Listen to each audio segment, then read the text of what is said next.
स नागनाथ अल्ली महाराज गुरु भक्तियोग प्रवचन। न्यू सुनीलनगर MIDC येथील महात्मा विद्या मंदिरात श्री स लक्ष्मणप्पा औजेकर महाराज जयंती व श्री दत्त जयंती निमित्त शनिवार दिनांक 22 नोव्हेंबर ते मंगळवार 2 डिसेंबर पर्यंत सायंकाळी 7 ते 9 या वेळेत गुरु भक्तियोग या विषयावर श्री स नागनाथ अल्ली यांचे LED प्रवचन आयोजन करण्यात आले आहे। तरी भाविकांनी मोठ्या संख्येने प्रवचनाचा आस्वाद घ्यावा असे आवाहन अंबादास पासकंटी यांनी केले आहे। ముక్కోటి దేవతలంటే సంధ్యావాచకాలు కోటి అంటే ప్రకారం 33 ప్రకారాలు దేవతలు మనలో వాళ్ళ పూజ చేయించుకుంటారు కానీ తెలుసుకోండి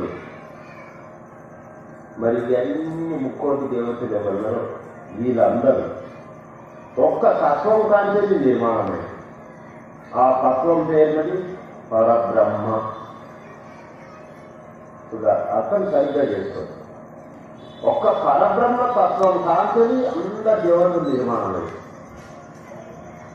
ఇప్పుడు గోధుమ ఉన్నాయనుకోండి ఆ గోధుమతో చపాతీలు కూడా చేయవచ్చు ఓలెలు కూడా చేయవచ్చు ఉప్పిటి కూడా చేయవచ్చు చీర కూడా చేయవచ్చు లాప్సి కూడా చేయవచ్చు అన్ని దాంట్లో తత్వం లేకుంటే గోధుమలు ఆ గోధుమలు ఎట్లా తత్వం అని గుర్తుపడుతున్నామో అట్లా మూలతత్వం పరబ్రహ్మం ఆ పరబ్రహ్మకు मी अंबादास समर्थ सद्गुरू नागनाथ अल्ली महाराज यांचे शिष्य असून सालाबादाप्रमाणे यंदाही सुनीलनगर परिसरामध्ये महात्मा विद्या मंदिर या शाळेच्या पटांगणामध्ये समर्थ सद्गुरू औजेकर लक्ष्मणप्पा महाराज जयंती व श्री दत्त जयंती निमित्त गुरु भक्ती योग या विषयावरती 22/11/2025 ते 2 डिसेंबर 2025 पर्यंत या विषयावरती संध्याकाळी 7:30 ते 9 पर्यंत प्रवचन आयोजित केले आहे।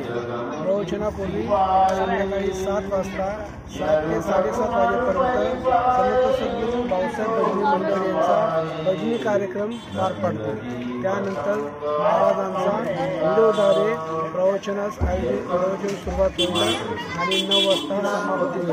समाप्तीच्या समारोपावेळी महाराजांचा महाआरती होईल। महाआरतीनंतर आणि प्रसाद वाटप करण्यात येतो। सदरचा कार्यक्रम 2 डिसेंबर रोजी संध्याकाळी 9 वाजता पारपूजा सेवेने समाप्ती होते आणि 4 डिसेंबर रोजी समर्थ सद्गुरू नागनाथ अल्ली महाराज यांच्या मठामध्ये सप्ताह कार्यक्रम आयोजित केलेल्या सदर सप्ताह कार्यक्रम मोठ्या उत्साहाने आणि भक्तिभावाने आयोजित करण्यात येतो आहे। महाराजांच्या प्रवचनानंतर सर्व भक्तांना महाप्रसादाचा लाभ देण्यात येतो। भक्तांनी या परिसरातील सर्व भक्तांनी या प्रवचनाचा लाभ घेऊन आध्यात्मिक योगमध्ये आपण सामील व्हावा अशी संस्थानाच्या वतीने मी सर्व यातील बांधवांना मी आदराची विनंती करतो।